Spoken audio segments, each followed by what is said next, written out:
ایک اور فرق یہ ہے کہ ہم یہ سمجھتے ہیں کہ امام مہدی اور مسیح دو الگ الگ وجود نہیں ہیں۔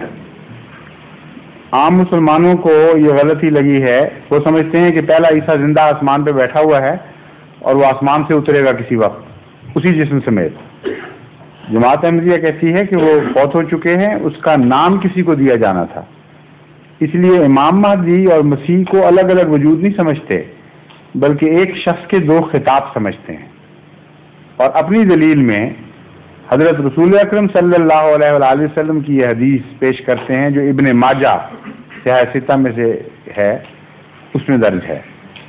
حضور نے فرمایا ابن ماجہ کی روایت کے مطابق لل مہدی الا عیسیٰ، عیسیٰ کے سوا کوئی اور مہدی نہیں ہوگا۔ تو جب خود جس پر خدا نے کلام نازل فرمایا وہ بتا رہا ہے صلی اللہ علیہ وآلہ وسلم کہ عیسیٰ اور مسیح ایک ہی وجود کے دو نام ہیں، تو تسلیم کر لینا چاہیے، پھر جھگڑا کس بات کا رہ گیا باقی۔ ظہور مہدی